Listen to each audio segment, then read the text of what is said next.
Oh, hi there. Okay, how is this real? Seriously, a Burger King video game for the Philips CDI. I think a little backstory is needed here.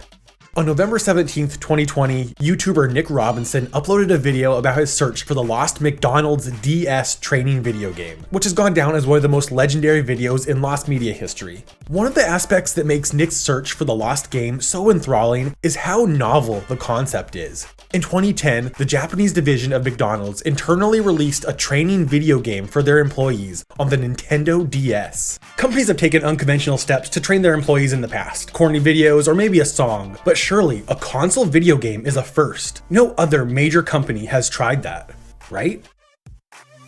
Well, in the months following Nick's video, there were stirrings of more. But not for the DS or the PlayStation or Game Boy or Xbox or any other major console, but for the Philips CDI, one of the most infamous flops in console gaming history, selling less than 1 million units since its release in 1990. So in January 2021, when I saw L Supersonic Q made a video about the lost Burger King training program for the Philips CDI, I took one look at the title and had a good laugh. This sounds like an obvious hoax. Swap McDonald's for their competitor Burger King and say the game's for the worst selling console in gaming history. And there you go.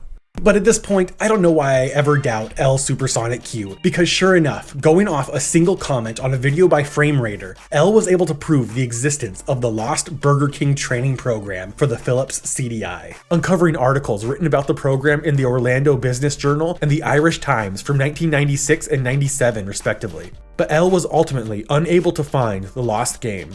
Through some digging of my own, I found that the idea of a training program for the Philips CDI isn't so unbelievable like I initially thought. You see, the Philips CDI wasn't just a gaming console, even though that's what it's best remembered as today. The CDI was an all-in-one home entertainment system, with the ability to play a limited number of movies, some music, and even had limited internet capability, something that was wild in the early 90s. The CDI only began to be marketed as a gaming console years after release, after its continued failure, and during its entire run, it was marketed for business use. Companies would use the CDI as its point of sales module, and yes, even as a tool for interactive employee training. Today, companies just use computers for their training, but in the early 90s, even though the CDI was notorious for how expensive it was, priced at $1,000, which would be $1,900 today, as crazy as it sounds now, it was actually more cost effective to develop modules for the CDI rather than a computer at the time. As 2021 rolled along, word got out about the Burger King CDI game, and on November 27th, 2021, the game was dumped online by Kalo Kira, sourced from the Home Computer Museum in Helmond, Netherlands. 2 days later, a playable version of the game was made available on the Internet Archive.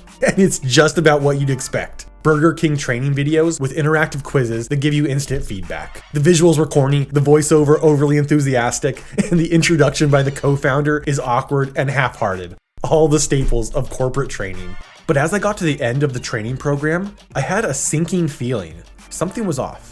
So, a long time ago, I worked at Subway, and I bet anyone who has worked in fast food can attest, during training, you have to sit through so many training videos. Subway used a computer for their training, but there were so many videos to watch, covering everything from food safety, food prep, and just the general in and outs of the company. I would occasionally even have to watch new videos when the menu or standards changed. So when I finished the Burger King training program, clocking in at about 17 minutes worth of video, it was clear this was not the entire training. And my suspicions were immediately confirmed. In a video uploaded by Mr. Burns containing the training videos was a comment by an actual mother bear. This is not the one I remember. It's very cool that we found one instead of none. It's just disappointing to know there are others out there. This is the first one, possibly made in 1997. The one I played was in 98-99. I'll give you this detail. At some point, it tells you what to do in case of a robbery. Then you're quizzed on it. I'm pretty much the first person to bring up the Burger King CDI training discs, as I was one of the only people to remember them. No one believed me then either, but here we are now.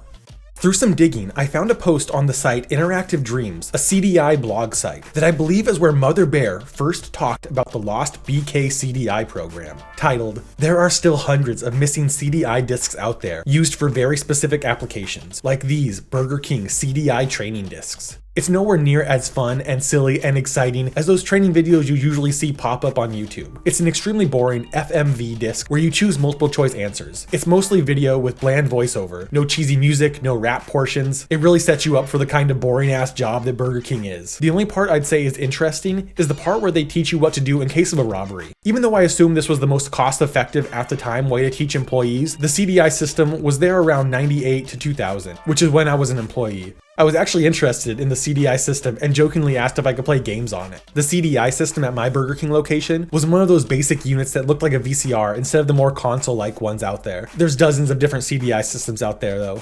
And just days after the release of the BK training program, Interactive Dreams updated their blog, and it seems the folks at Interactive Dreams were able to get in touch with Steve Baker, a developer on the BK training discs from 96 to 98. I worked on the Burger King training CDI training program back in the day. The actual training was created in conjunction with Philips, comprised of what I recall as 6 discs with 14 training scenarios and tests, quizzes, and virtual burger builds. There were versions in English, US English, Spanish, South American Spanish, I think Portuguese, and other languages. The initial project started in the UK and Europe for the EMEA markets, but the US took over and set up operations at their building in Miami. So this proves the Burger King training program is not yet entirely found, and it actually opens up a whole new can of worms. From these blog posts, the CDI Wikipedia page, and the articles L Supersonic Q was able to uncover, there are at least 7 other training programs for the Philips CDI. One by BP Oil, Pepsi, Sears, Chrysler, Whirlpool, McDonald Douglas, and Renault, a French automotive manufacturer. And I guarantee there are more. Some of the training discs from Sears and McDonnell Douglas have been found, and the Dodge version of the Chrysler program was for sale on eBay in October, but I was just a few dollars short on this one, and it's no longer available. Like and subscribe, and maybe next time Lost Media is being sold online for a price not too dissimilar from extortion, I'll be able to buy it.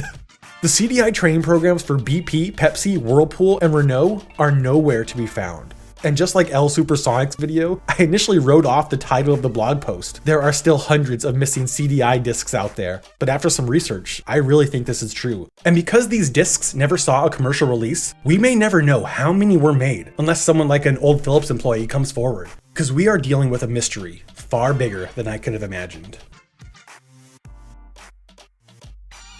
Thank you so much for watching. I really appreciate all the love and support you all have given me over this last year, and I look forward to seeing what the new year has in store for Lost Media.